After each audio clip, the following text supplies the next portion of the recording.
Hi అండి, నేను actor Suman. మన గుంతకల్ న్యూస్ ఛానల్కి లైక్ చేయండి, షేర్ చేయండి, సబ్స్క్రైబ్ చేయండి. మన గుంతకల్లు న్యూస్కి స్వాగతం. జై హింద్ అందరికీ. ఈరోజు ముఖ్యంగా బైక్ ర్యాలీ ఒకటి నిర్వహించడం జరిగింది గుంతకల్ డివిజన్లో ఆర్పిఎఫ్ తరఫున. గుంతకల్ పట్టణ ప్రజలందరిలో దేశభక్తి క్రియేట్ చేయడానికి హర్ ఘర్ తిరంగా, ప్రతి ఇంటి మీద జాతీయ జెండా ఎగరేయాల్సిందిగా, రేపు ఆగస్టు 15కి జాతీయ జెండా ప్రతి ఇంట్లో ఎగరేయాల్సిందిగా ప్రజలందరికీ తెలియజేయాలని చెప్పేసి బైక్ ర్యాలీ చేయడం జరిగింది. అదేవిధంగా స్వచ్ఛ భారత్ ని పాటించాలి, అందరూ పరిశుభ్రంగా గుంతకల్ పట్టణాన్ని ఉంచుకోవాలని, అందరూ స్వచ్ఛ భారత్ కోసం కృషి చేయాలని ఈ ర్యాలీ చేయడం జరిగింది.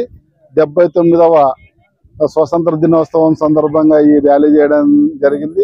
ఈ విధంగా మల్టిపుల్ ఆప్షన్స్ ని దృష్టిలో పెట్టుకొని bike rally Guntakal DRM office నుంచి బయలుదేరి గాంధీ చౌక్ వచ్చి అక్కడ మహాత్మా గాంధీ గారికి పూలదండతో సత్కరించి, అక్కడి నుంచి వెళ్లి కొత్త బస్టాండ్ దగ్గర ఉన్న భగత్ సింగ్ విగ్రహానికి పూలమాలతో సత్కరించి, అక్కడ నుంచి బీరప్ప సర్కిల్ వెళ్ళి, అక్కడ నుంచి హనుమాన్ సర్కిల్ ద్వారా ఆలూరు రోడ్డు మీదుగా ట్రావెలర్స్ బంగ్లా దగ్గరకు వచ్చి అక్కడ నుంచి గుంతకల్ రైల్వే స్టేషన్ చేరుకోవడం జరిగింది.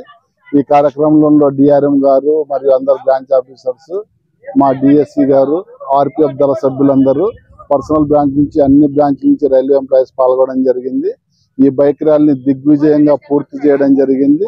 ఈ సందర్భంగా ఒకటే స్లోగన్, ప్రజలందరికీ దేశభక్తి కలిగి ఉండాలి, దేశ భద్రత కోసం కృషి చేయాలి, స్వచ్ఛ భారత్ కోసం కృషి చేయాలి, అందరూ హర్ ఘర్ తిరంగా అని చెప్పేసి ప్రతి ఇంట్లో ప్రతి ఇంటి మీద భారతీయ జెండాని రేపు ఆగస్టు 15 సందర్భంగా అందరు ఎగరేయాలని కోరుకుంటున్నాను.